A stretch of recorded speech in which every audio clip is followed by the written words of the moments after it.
Travel presented by Vintage Guitar Magazine with your host, me, James Patrick Regan, otherwise known as Jimmy from the Deadlies, and today I'm speaking with guitarist Joel Hoekstra. In our conversation, Joel describes living in New York City and growing up in the suburbs of Chicago with his parents, who were both classical musicians, and Joel tells us why he didn't pursue piano. Joel describes the impact of seeing AC/DC on MTV as a kid, which slowed his sports interest, and Joel describes his gear starting on his stepmom's guitar, and he discusses his guitars from then on, and how he got the collecting bug, and he discusses his custom Gibsons and Jacksons, and the guitars he uses for each of his gigs. Joel tells us about his first bands, through his gigs with Trans Siberian Orchestra, Whitesnake, Night Ranger, James Patrick, and Cher, as well as his time spent as a pit guitarist for Broadway shows like Rock of Ages and Love Janis. Joel talks about using in-ear monitors and hearing loss, and Joel talks about his time at GIT in Hollywood and working at Cherokee Studio. Joel discusses his new album, From the Fade, and the personnel on the album, and the chances for a tour, and he describes the other projects he's working on: Revolution Saints, Hoekstra Gives, Teaching Remote Lessons, Broadway's Rock of Ages band, and Iconic, which includes a lot of his former Whitesnake bandmates, as well as his time spent producing other artists. Finally, Joel tells us about what he does when he's not playing guitars, his kids, and anything to escape music, and his plans to go to NAMM next week. To find out more about Joel, you can go to his website, joelhoekstra.com. That's JOELHOEKSTRA.com. Please subscribe, like, comment, share, and most of all, review this podcast. I'd really appreciate it. And please support Vintage Guitar Magazine for all the wonderful things they do for us guitar players, because they do so many wonderful things for us guitar players. Here's my friend Joel. How are you, Joel? Doing great. Thanks so much for having me on. No, the pleasure's all mine. Are you based in New York City? Yeah, Upper West Side. Oh, wow. Yeah. All right. Have you lived there all your life? No, but I've been here a while. I'd say 25 years now, wow. Something like that. So long enough to kind of be a New Yorker, but, Midwestern roots. I grew up in the suburbs of Chicago. Okay, right on. Yeah. Yeah. And your parents were musical? Yeah, they're classical musicians.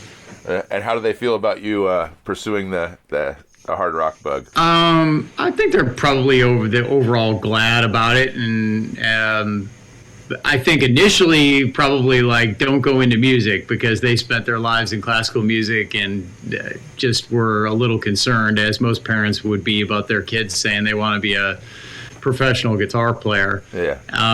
It's a tougher road to go, no question. You gotta fight through that window. I feel like you have to commit to being poor the rest of your life, and then if anything good does happen, you're cool. So that mentally, that's understandable, but I think part of them probably wished one of their kids went for classical music, Uh-huh. You put two classical musicians together, and they're probably hoping one of their kids turns out to be a classical prodigy, but wasn't in the cards. Here I am. But quite successful. Do you have brothers and sisters? I have an older sister, yeah. And does she play? She does play piano still a bit. That was part of my reason of not liking piano and cello when I was younger, is my sister kind of kicked my ass on piano, being older, and so it was just kind of like a humiliating process on a daily or nightly basis, practicing and hearing her just destroy me. So I think, especially at that point in time, I was really young and just kind of really into baseball, and that was my initial love in life, was to be a baseball pitcher, and I was just doing nothing but playing baseball, playing Little League and stuff like that. And then Back in Black came along and changed all that. Which kind of coincided with that time period where all the boys had their growth spurt before me. And I started to get my ass kicked as a pitcher, so I was out there throwing, and all of a sudden people weren't swinging and missing anymore. They're hitting the pitches, and I was going, man, I need something else. And it just was perfect timing, the guitar and music, and in particular AC/DC Back in Black was kind of what lit the fuse, seeing Angus Young and all his not necessarily at that time. I didn't really understand the intricacies of the playing. I was just a young kid. But it was the energy. It was like seeing him on MTV when it was first out. So barely any videos in rotation, but seeing Angus on there and just how electric he was. And as a kid, that's super appealing. You see that and you go, well, that's the coolest adult I've ever seen in my life. I want to be that guy. Yeah. Well, in high school, did you play in the varsity teams and stuff like that as far as baseball? No. So sports fell away from me really early because Okay. I think guitar started at like 11. So I want to say I pretty much stopped playing baseball maybe somewhere right around in there, 11, 12 years old. Yep. So I'm talking way back. Yeah. And then so finding rock at that point in time, that was the first time I had liked any music on my own, where I had said, I like this. That was, I guess, where I realized music could be cool. Mm-hmm. Up until then, it was kind of this discipline. It almost felt like schoolwork doing the classical stuff. Especially having musical parents. Which, oddly enough, I kept as part of my situation when I became involved in the playing rock guitar and joined my first band. My initial 2 years out of high school and even the end of high school were spent studying classical guitar too. So wow. I did put in a few years, even I guess slightly more involved. I can't even say adult, but like older teenager, where I dedicated a lot of time to that as well. So it still was in the mix. Yeah. Was your first guitar a nylon string? So I had to start on my stepmom's acoustic, which I don't even remember the brand. And I had a teacher that was teaching me out of the Alfred's Method book. Yeah, of course. And he was showing me the 3 notes on the high E and everything like that. And man, I didn't like it. I was in the room and I was going, this isn't what I pictured. How do I get to be Angus Young? And at that age and being that era of what we had in terms of exposure to our heroes, they just seemed like magical deities. Oh, yeah. Like something that was unattainable. Yeah. Like, well, there's no way I'll ever be able to do that. But I went over to my friend's house and he had an electric guitar. Okay. And he pulled it out and he started playing rock riffs and my brain exploded. Yeah. I think he played the riff from Crazy Train, if I remember correctly. Okay. And my brain just kind of went like, oh my God, how do you know how to do this? And he said, oh, you got to go to my teacher, man. He teaches rock stuff. And so I went to him and he taught me Paranoid on my first lesson. And from there, it was like obsession. The obsession began. And he talked my parents into getting me an electric. He said, yeah, you got to get him an electric for him to be inspired. And he was, good call. Next thing, yeah. What was the electric?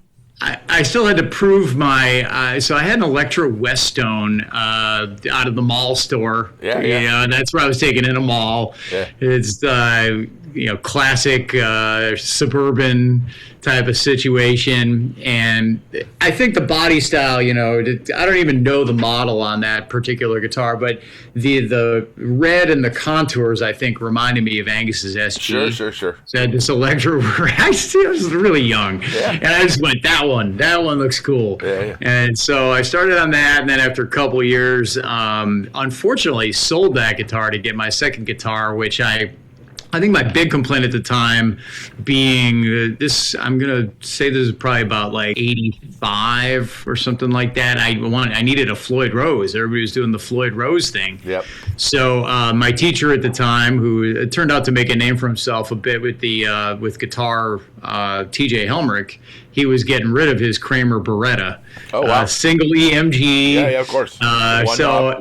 Yeah, the Floyd Rose. So I ended up getting that, buying that from him and selling the Electra Westone. Okay. And from there, the collecting began because I never let go of the Kramer Beretta. That still exists. Oh, wow. I still have that. And that's something I spent a lot of time on when I was a younger guy. So I wish I had the Electra Westone too, really. They're out there. I'm sure you could find one. Yeah, but I would want V1.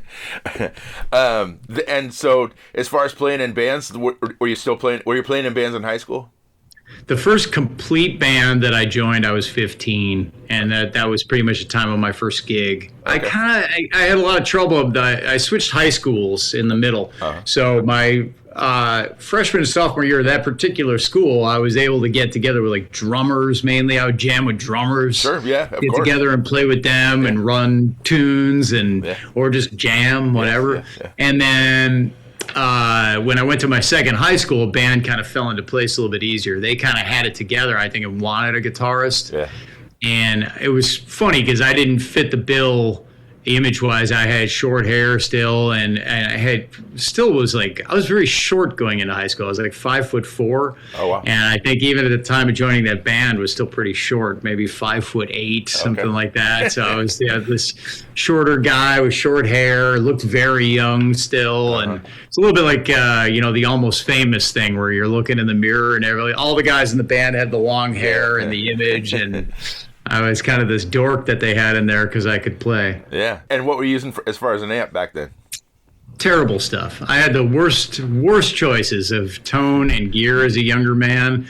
I started out, with a crate practice amp when my parents did buy me an amp. Okay. The first thing was technically our home stereo. I plugged into the auxiliary input. That same teacher, the cool guy who said get him an electric guitar, he told me the trick of plugging into the auxiliary input of your home stereo and just put that thing on 10 and go and drive the neighborhood crazy. And so then the crate practice amp, and then I had this, like, I'm going to get this Marshall half stack, but for some reason made a poor decision and went with one of the little GK 250 ML heads. Yes. And I plugged that into a Fender 412. Okay. It was up at a big store in the Chicago area at that time called DJ's. Okay. And they sold me I had a friend who was in a good local band sell that to me. So I had this GK. I used to push it, I think, with a Boss graphic EQ to make it grind a little bit more than the GK would. But terrible, awful tone. I mean, I have stuff from us back in the studio. And then I was over at another friend's house who had gotten a Roland GP8, which is probably the equivalent of like the early modeling stuff. Yes, I mean, it was just like a rack unit with just, not good. Yeah. And but I had the choice of buying that and running it into the front end of my GK in the Fender 412. And this was the ugliness of the story of my tone as a kid. Plugging you must have had the Kramer Beretta into the GK into the Fender 412. Yeah, that's pretty much it. And the Roland GP8 into it. I mean, it was like, not pretty. Like a lot of my early 4-track recordings, this is like me living there. Even when I went to GIT, which I did when I was 19 years old, I spent a lot of that time in my apartment in Hollywood, just like recording back when you'd have the drum machine, which also sucked. I had a terrible drum machine. I had terrible drum machine, terrible tone, but I still have the recordings of that stuff, and it's really fun to listen to. I kind of, during COVID, I took advantage of a lot of that downtime to move it into the digital domain, get it off of there, and get that stuff into my, like, at least have some kind of rough mix of it in my iTunes or whatnot, and have access to it. So, I mean, bad stuff, and I had a Rockman that I also had that I would practice with. So that was kind of the early gear choices. Yeah. And when you went to GIT, had you ever been to LA before? No. So I went there. I wanted to go straight out of high school because I knew TJ Helmrich was going to go there. He was my second guitar teacher. So the cool guy. Couple of us got a little advanced. We were playing solos and we wanted to learn. Back then, the teacher would have to transcribe it on cassette and toggle and write it out for you or just show it to you. This is even kind of right at the advent of tab, believe it or not. Like that first teacher, he didn't even tab the stuff for me, man. Like when people talk about how old school it was like I had to practice it immediately upon leaving the lesson. Otherwise, it was gone. Gone forever. So you just threw away your $10 or whatever you paid for the lesson, right? Now I'm talking some serious dinosaur action here. But anyway, TJ would transcribe the stuff. Like I remember learning the solo from Crazy Train from him and stuff, and him transcribing that or showing it to me. I don't even think he was necessarily tapping that at the time. I think he just showed it to me. But yeah, I'd say that was kind of the way that stuff started. And then I had the classical stuff going on, and there was a local teacher who had gone to GIT, Zach Misher, and he had the GIT curriculum kind of going in his basement. Okay. So I ended up studying a lot of the curriculum before I went. Oh, that's cool. But I was really eager to go to GIT. I knew that was what I wanted to do because TJ was going there, and he was not only a teacher, but we kind of became like friends. Yeah.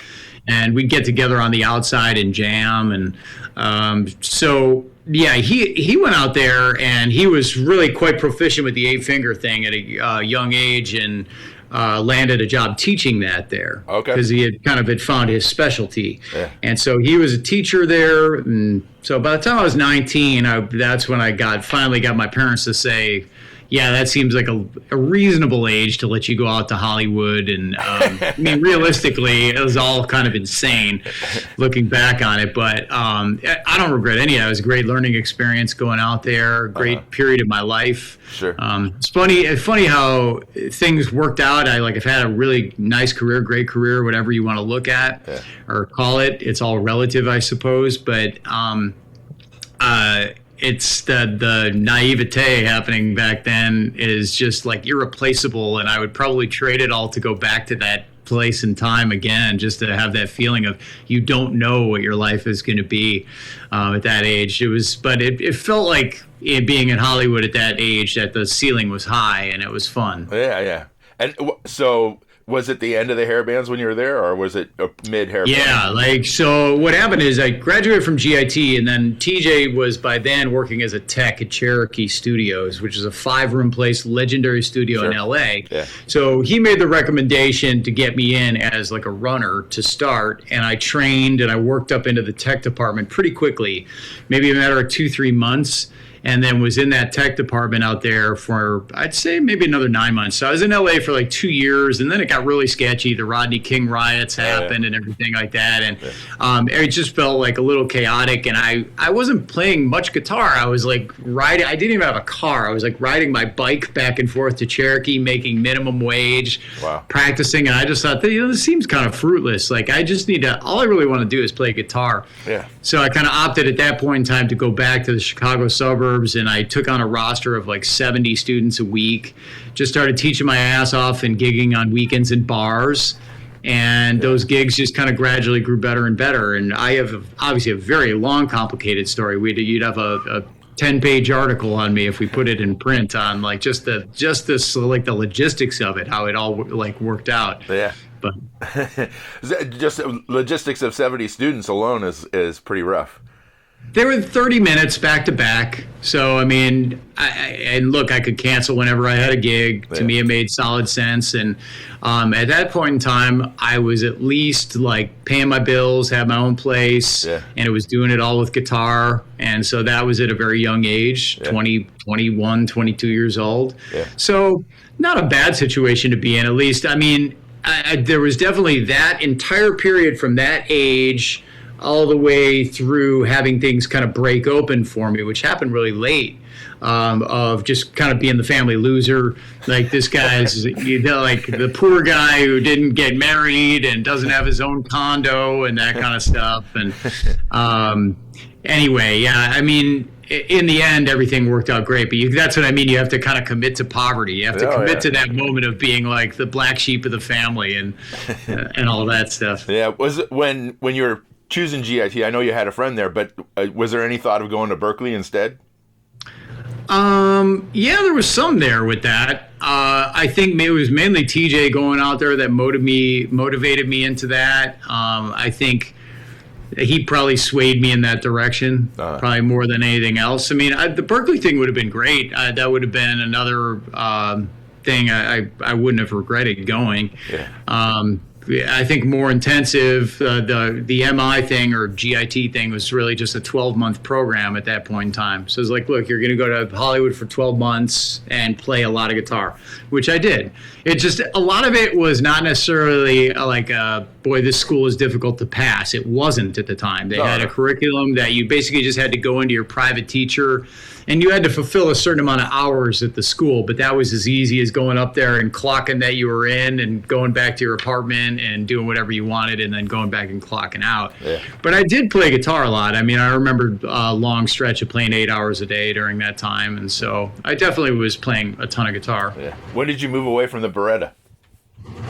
So that happened. TJ Helmrich was out there and made friends with Brett Garsed, who is not as well known here in the States, but he had been playing for John Farnham in Australia, which is a huge, huge gig. And then he had come over to play with Nelson. Oh, yeah. So you have to remember at this point in time, they were on the charts. Like Nelson, I was hanging out. I was an absolute nobody kid, but I was hanging out with Brett, who was like a guy who had like a #1 hit. Okay. And not only that, but is an amazing player. I mean, Brett Garcett's an amazing guitar player, and able to jam with those guys. And so Brett was parting with, I had decided I needed to up my game from the Beretta, especially this.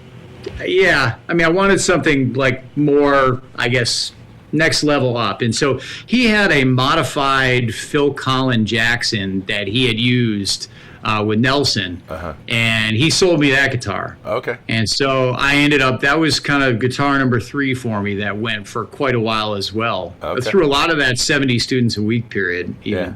Wow. All right. And when did you make the break to Gibsons? So yeah, it took a long time, man. I'd say my next main guitar that I bought that went away pretty quickly was a Brian Moore, because I brought it on. At this point in time, I was starting to get bigger work. The gigs got better locally in Chicago, and I was doing a session for Jim Peterik, who founded Survivor in the Ides of March. Yeah. And he kind of called out the sound of it, and he said, well, why do you have that guitar? And so I ended up kind of getting a parts guitar telly that I really liked that became my main guitar. And I tried moving to Strat from there for a while, but didn't gravitate towards it. Yeah. And when I came out to New York, it was to do a theater piece about Janis Joplin, where I was in the onstage band. It's called Love Janis. Yeah. And so I showed up with this parts guitar telly for that. And everybody was like, man, Big Brother and the holding company, those guys were SGs. Yeah. So I was like, right, I'll get an SG. So got an SG, and I gigged with that.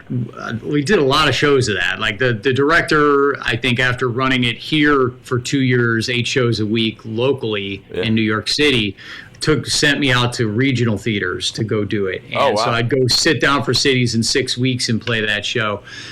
So after getting done using the SG for so long, I decided to finally give the Les Paul a go. I was like, now I guess at this point in time, 32, it took me long enough. And then I got literally the gold top that you see me with all the time. Okay.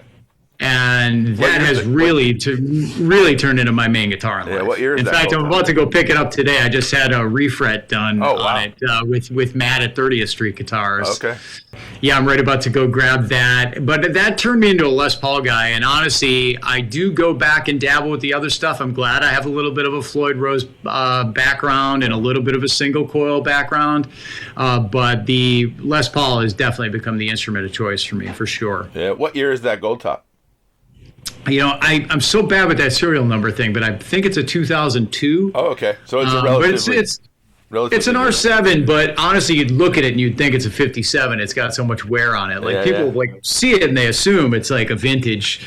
Wow, cool. That's you got a 57. I'm no. It's I just beat the crap out of it. I've played it an awful lot, but I mean, since then the Les Paul obsession began, and also I have that Trans Siberian Orchestra gig that I do, and that is kind of tempting because you can play a lot of fun guitars to look at, and you've got the big budget and the tech, and so I end up taking a lot of guitars out on that are just kind of really a fun part of the collection. I did go back and get some Floyd Rose stuff, like the Satch Chrome Boy. I play on that. Yeah. But I also have some really interesting guitars on there. I play a reworked Steinberger, which was basically, now I'm going to forget the model number, but GM5 TA, I think, or something like that. Okay. But Headless USA, I worked with Headless USA on that. They had a damn near mint body and neck, and the only thing that needs to be reworked on those is the trans trem, because they're not functional after years. They kind of eroded.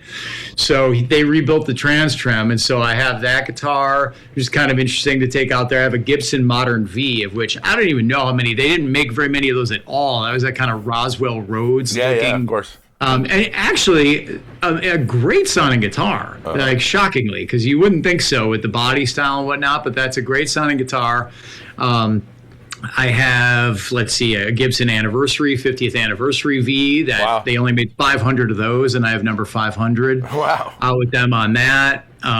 So I've ended up with some interesting pieces over the years as far as, the vintage guitar thing goes. I have an interesting collection, and then I have stuff that I think will age well in terms of that, where when I joined Whitesnake, I kind of independently decided I'm going to have new guitars made for this gig. I went to Gibson and I said, I have this idea of putting like a Whitesnake medallion in the body. So I went to a mint and I had them make those medallions to like off the original Whitesnake logo, embed them in the body, and then they put a snake stencil on the top. So I have a white and black one and a gold and black one. That are really cool. And then Fender was cool enough to do the same because we were doing the Purple tour at the time. So I thought, well, maybe I'll end up playing some Strat. And then this smaller company out of Arizona, Atomic Guitars, basically independently came up with this idea of like, look, why don't we do this Swarovski crystal top, all purple for the Purple tour. We'll put a gold WS on there. And that ended up, they've made a few guitars for me, one for TSO that was an Explorer, and one from when I was in the Broadway show Rock of Ages that had the fictitious logo on it, Arsenal, of the band that we were fictitiously a part of.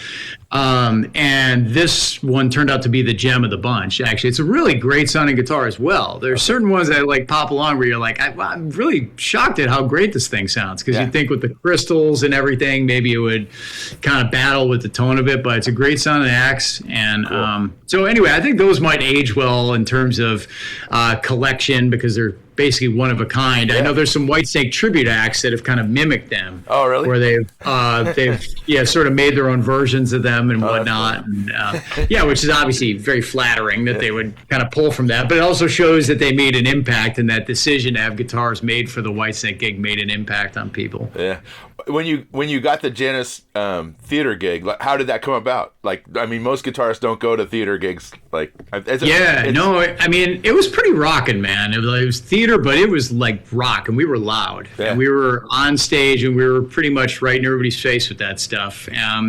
So that was really Kathy Richardson I was playing with locally. Kathy sings for Jefferson Starship these days. Gold. So I had worked my way up to playing locally with her, which is part of the process locally in Chicago. She was doing great. She had her own records out and was selling a ton of them, and you'd play some covers, but mainly her music, and she had a big draw.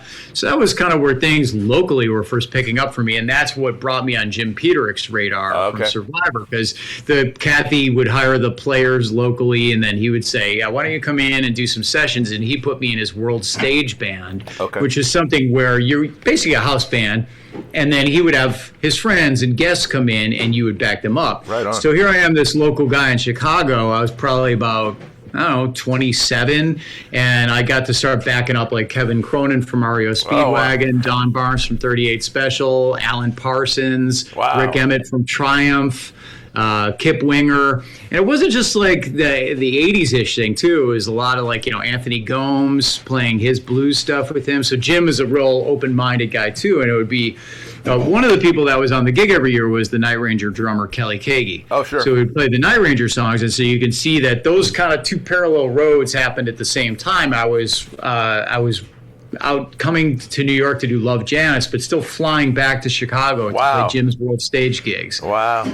And that allowed Kelly, when there was an availability, what happened there between Jeff Watson and myself, Reb Beach did the gig for a year. Yeah. Was playing with Night Ranger. So I found out Jeff wasn't with them, and I kind of told Kelly, you should have called me. And he said, well, Reb needs to go back to Whitesnake. You can see how small the scene is here. So he said, I'll keep you in mind. And next thing I knew, like a week or two later, the phone was ringing, and Kelly was asking me if I was available to do a show with them that Reb needed to play with Winger on. And so that was sort of my audition, really, for Night Ranger, was going to play a gig with them. There was no... That's the way it really works, especially in a fly date scene like that. Sure. Like, bands don't really want to fly some guy in and rehearse with them for a week. They just want some guy to learn it and come in and do the gig. And not have to go through that rigmarole. So that was Kelly's big preach to them, and that's something I've always been really big on, is being a homework guy, like being really prepped. Sure. So I came in for those Peterik gigs, like knowing like 36 songs. Those were like monster shows. We would just play forever. I mean, it was like 3-4 hour kind of stuff. And so Kelly said to them, I know this guy from Peterik's band, and he preps and he comes in, he gets off the plane, no rehearsal, and he plays these gigs down, and they went like, all right, let's use him. Let's do it. So that was the entrance to Night Ranger. Wow. And what was it like working with Brad? Great, man. Had a great time with Brad Gillis. I mean, great big brother, little brother thing going on. And I was really green in the big picture. I mean, I had been making a living with my guitar, but I'd never really landed anything where people cared about who the guitar player was. Like between working with Love Janis, I had gone out with Big Brother and the holding company. The music director was Sam Andrew. Wow. So I was doing that type of stuff. And then one of my subs played with the Turtles and needed a replacement there. So I worked with the Turtles for like 4 years, doing like Happy Together and stuff. Yeah. So stuff that people wouldn't necessarily expect out of like the Whitesnake guitar player or whatever, right? So strange path there, but joining Night Ranger was really, I think, the first time where people kind of cared. You're taking over, you're filling in the shoes, whereas like Jeff Watson, obviously, innovative in that time period and a highly respected name in guitar. So for me to hop in there was the first time that really brought a lot of attention and heat on me in a lot of ways. Yeah. Had you already been doing the 8-finger tapping thing? Yeah, that was something that, because of TJ Helmrich, I think TJ probably just wanted to practice during my lessons, and he was showing me that stuff when I was like, 13, 14 years old, when I probably should have just been working on playing eighth notes. Yeah. But I was working on the tapping thing at a young age, and so luckily that came full circle, because honestly, there was that whole time period that occurred for me with launching out as a pro where the 90s happened, and you weren't breaking out 8-finger technique on a single thing, man. Otherwise, like, nobody wanted to ever work with you again. So I kind of kept my chops together with that stuff. I was making fusion-y records. My first solo albums really kind of kept me on that game. Yeah. And how'd you make the transition from Night Ranger to Whitesnake? That was just more or less, at that time I had landed Rock of Ages on Broadway, and that came about through subbing on pit stuff here in New York City. I have a friend a couple blocks from here who's more of a like dedicated, actual legitimate pit musician, which I am not. I mean, I was like, dude, he asked me if I wanted to sub for him. I'm like, isn't that like sight reading, like on the spot? And he was like, no, we get you the book, you learn it, we'll give you audio. I thought, all right, I can do that because I'll prep my ass off. Yeah. And I did. So I just started subbing for him on whatever shows he was going in on. And that was more of just like a self-improvement kind of thing because I wasn't working on reading for most of my gigs. And I thought this is like an opportunity to better that a bit. And you never know, maybe I'll want to do that when I'm older, like playing the pits or whatever. And then what ended up happening is the keyboard player from one of those shows became the music supervisor for Rock of Ages. He got hired, and he was like, yeah, I remember this guy that was like, had long hair, was kind of a rocker guy, subbing, and so I got hired for Rock of Ages even before they knew I was in Night Ranger. And then I just said, well, actually, I'm playing with Night Ranger now, too. And their song was in the show. Okay. And oddly enough, so was Whitesnake's. So it was Here I Go Again. But the way that happened is, so I had those two gigs kind of coinciding, and I'd gotten Trans Siberian Orchestra, but it looked like Rock of Ages was going to close, and I was kind of like, thinking, just looking for like the next thing, and it just so happened that Doug Aldrich was stepping away from the band, and all I really wanted to do was audition. But I was such an early bird gets the worm guy with that. I just got right on it and started reaching out via email. And initially, I, of course, passed those to Reb because we knew each other now, right? We'd been on the bills together, Winger and Night Ranger, and I had done the Night Ranger thing. And I just kind of made the mistake of sending him pre-existing stuff. I was sending him pre-existing Night Ranger videos, et cetera, to send to David Coverdale. Sure. And I think David maybe watched a minute of one of those and went like, nah, like, this isn't the guy. But luckily what had happened is when I was touring with Night Ranger, I'd also made a friendship with Phil Carson, who manages Foreigner, because he managed Dee Snider. Dee Snider came into the cast at Rock of Ages. Oh, okay. So when we went on tour, it was Night Ranger, Foreigner, Journey, and Mick Jones went down, basically. And Phil had me come in on like a day's notice and fill in Foreigner for Mick Jones.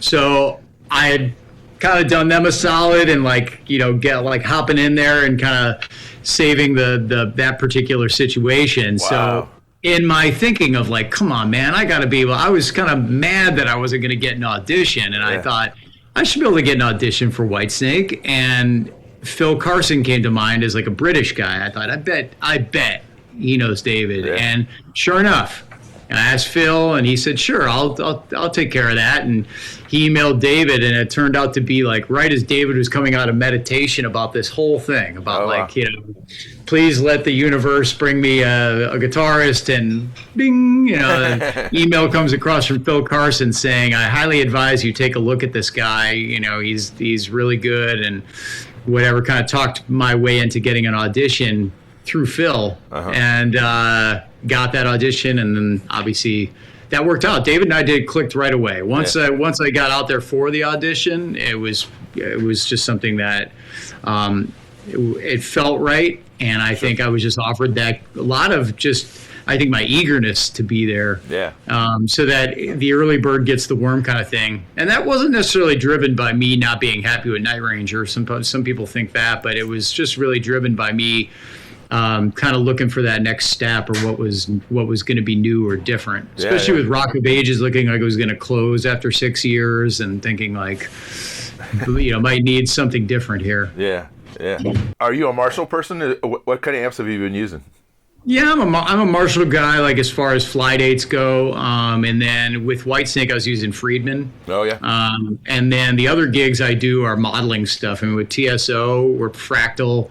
And when I landed the Cher situation, that was something where the guitarist was using a big rig, but we were going to be going to Australia. So they were like, dude, what can you do as far as, whittling this down? And I said, well, I mean, if you get me an AB box up here, I can pretty much take his rig and take a Fractal and try and program in the. That was an interesting moment, because I've never had to use a Fractal in that sense. Normally, you just dial it up and you dial up a sound you like for a gig.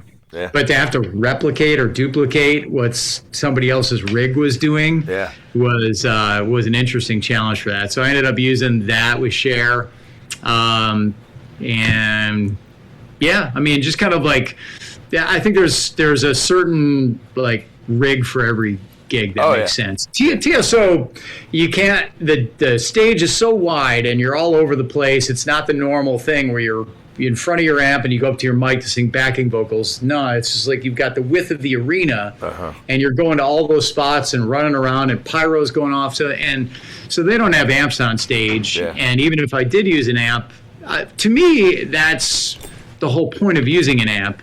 If you have it on stage and you're hitting your pickups again and getting some of those even order harmonics, that's what really brings out the tone of the amp. There's something to be said for cranking it, but it's never been the full story for me. I think it's more about it hitting your guitar and being able to get sustained with less gain. Sure. So with TSO, what I do is, because we're Fractal, is use a lot of sustainers, so it becomes alternate way.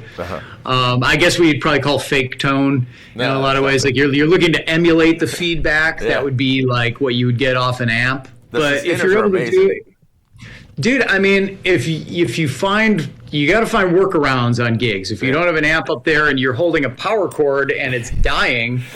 So, I mean, one of the things I've found with the modeling thing, that when you go high gain, it's often really noisy. So then you end up gating, and then what happens is you don't have the sustain anyway. So for me, the sustainers were the workaround with that. And still to this day, I mean, I just finished a tour with them, use that in that situation, because I think it works. Are you using in-ears when you're doing that? Yeah. And definitely. How are your ears? How do they hold up with the in-ears? I mean, I have to crank my in-ears to be. Yeah, I know that's the problem. Yeah. So, I mean, I notice I definitely have some hearing loss for sure, and I experience on the TSO tour a lot of short-term hearing loss too. We'll play 2 shows that day, and at the end of the night, we're in the signing line, and everybody's voices to me just sounds like, I can't tell what you're saying to me. The fans are blah, blah, blah, and I'm going, oh my gosh. But It doesn't linger. It's not like full time. It's not long term hearing loss, Sure. but I have experienced some of that for sure. Yeah. And are those bus tours? Yeah, that is almost exclusively bus. We had one moment where the routing took us from Atlanta to Albany. That might have been bus, but we were on the Today Show between. So what we did was fly to New York City. On the 2 days off, we flew the first day. The second morning, woke up, did the Today Show, hopped on our buses, and drove up to Albany. And so your new album, I should bring it up since that's what we're here for. That's what we're here for, right? I know. Yeah. It's From the Fade, right? Yeah. And who's singing? So Girish Pradhan, who's great hard rock / metal singer from India, and he kind of found a little bit of a viral situation this year on America's Got Talent. Oh, okay. He was doing these videos that were, this is a sound check, where he'd do these big screams in the mic, and it kind of went viral online, and the people at America's Got Talent saw it and brought his band over, Girish and the Chronicles, to compete on America's Got Talent, and they did well. They did like a metal cover of an Adele song and won. And then they had another appearance where they covered another artist, I can't remember who, and did really well but didn't win. But because of that, found some increased fame in the U.S. this year. But the lineup is essentially like well-known classic rock guys. It's Vinny Appice on drums, Tony Franklin on bass, Derek Sherinian on keys, and then my friend Jeff Scott Soto does the backing vocals on all these records, mainly just due to our friendship and the fact that he fronts a million other projects and doesn't necessarily need to front this one. Were you ever a fan of Rick Derringer? You're too young, but... No, absolutely. I mean, absolutely. And does Vinny ever talk about playing with Rick? No, I mean, Vinny is just kind of like a real no-nonsense guy. When we first started this, like, I didn't even know Vinny. I'd never met Vinny. I'd worked with one project on Tony Franklin, and so he was the first guy. I said, man, you sound great. I'm thinking of forming a more rock thing, because what happened to me is I developed a bit of a name through doing Night Ranger and Whitesnake and Rock of Ages and TSO, and the fans were going back to my early solo records, and they're like, what the hell is this? It was like fusion, kind of rock fusion, proggy, and I had made this fingerstyle acoustic CD, and they were like, what? Where's the rock? I mean, so I decided it was something I wanted to do anyway. Like I knew I was going to do that at some point in time. So hence the Joel Hoekstra's 13 label as opposed to Joel Hoekstra. I wanted a difference between them. These to me don't sound like guitar player solo records. Yeah. There's no like long extended guitar solos, and I think there's good guitar work on it, but for me it was an opportunity to take more or less these situations that I was in with these bands, but be the person that could do all the writing, not just write the guitar riffs, but write the vocal melodies and the lyrics and everything. So that's why this is really my baby, is it gives me an opportunity to write the songs and then play the way I want to play, oversee the mix, oversee the artwork. They're more or less made as, I suppose, for like an artistic outlet for me, more so than a money-making endeavor. It's not like doing a gig for me. It's something that's part of, it always sounds self-important when I say it, but legacy, because I think at the end of my career, I want to be known more than just a guy who had cool gigs. You're way too young to be talking about the end of your career. The 3 solo albums and having 4 of now, this is the 4th Joel Hoekstra's 13 album. To me, that's important. I think, making your own music that's always been important to me. That's usually everybody's dream when they're young. They're not necessarily thinking about what gig they're going to land. They're thinking about like making it big in their own thing, which hasn't necessarily been the path for me. I mean, this wouldn't pay the bills. But for me to get it out is important to me as an artist. Yeah. Are you going to tour it? I mean, we've done one gig in support of the first one, Dying to Live, on the Monsters of Rock cruise. Logistically, I'd lose my ass. I mean, if I had to pay the band, the hotels, the travel, and get it out there, the backdrop, kind of lay it out there, I'm in a situation living in New York City with 2 kids, sending them through their private schools and whatnot. And it's like, dude, I need to get down to like what's actually going to pay the bills here too. And when I make my own music, I mean, that would be great. I would love to have the opportunity to do it, and it would be a lot of fun. but I don't see that ever becoming financially successful for me. Yeah. I think it's something that for me, thankfully, Frontiers is willing to give me the artistic outlet, and not to mention artistic freedom. I should give them a shot on it. They've been super cool, man. Every one of these records I've made, they've just let me do my thing. Right. Like, just record what you want. And so I just recorded and turned it in, and they've not balked at any of it. And they could have on this one because it got a little heavier. Took a little veer more towards the metal side on this one.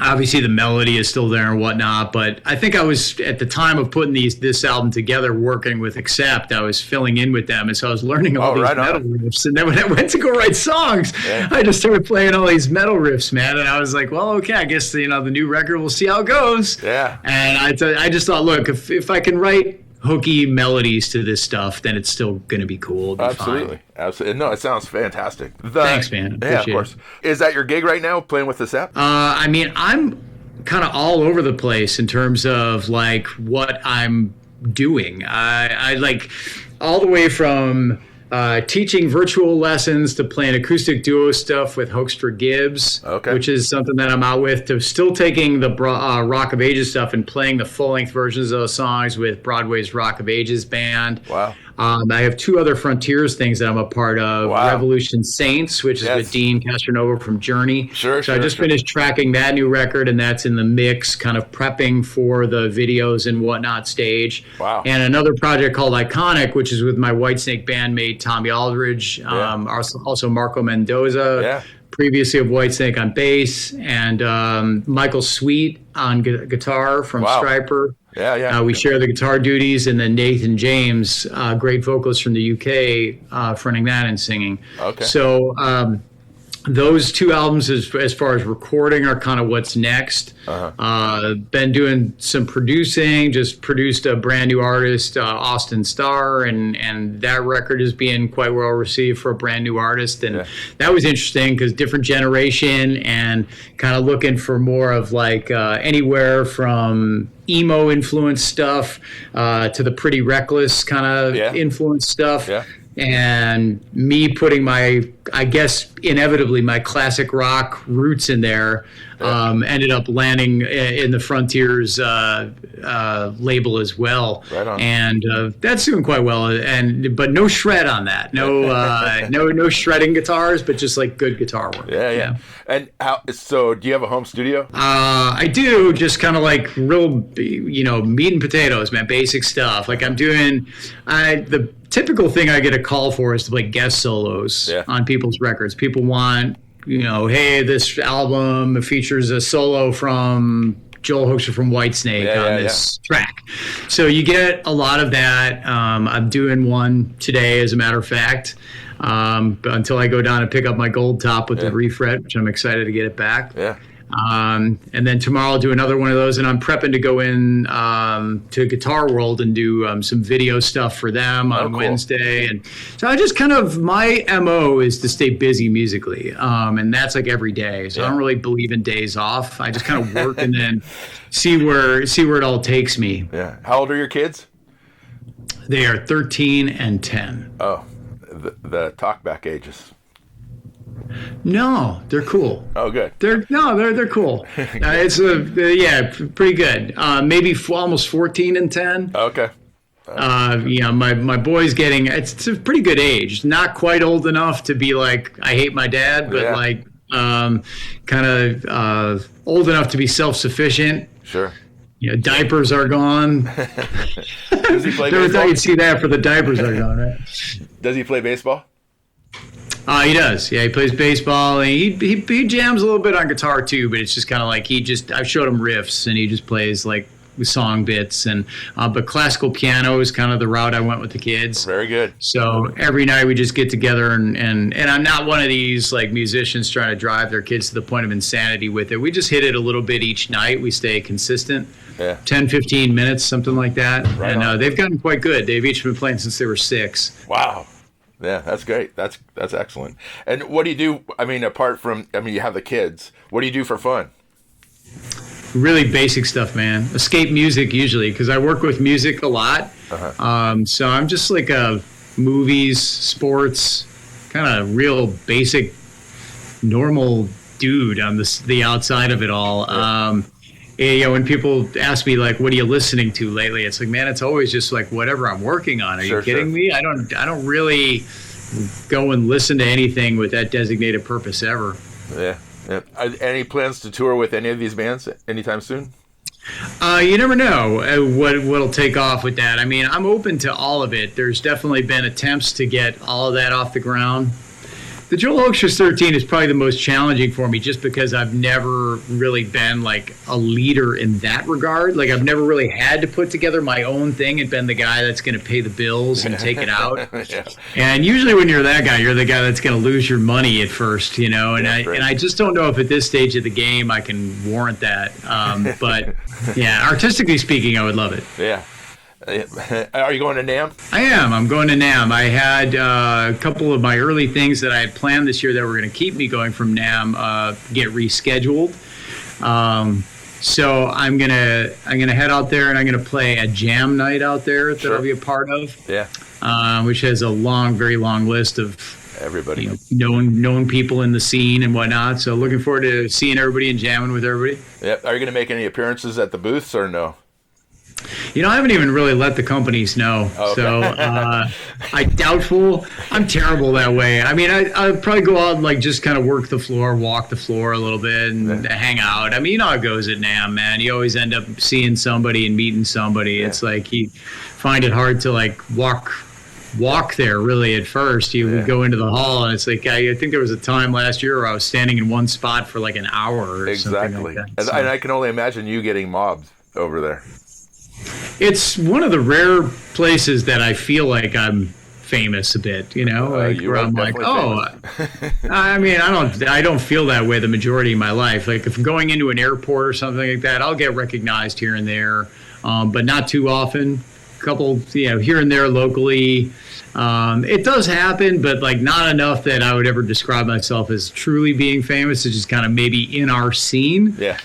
People would know who I am, so when I go to NAMM, that's one of the rare times where I actually feel like, wow, people actually know who the hell I am. And it's always still shocking to me. Excellent. Well, it's been wonderful talking to you, Joel. I appreciate your time.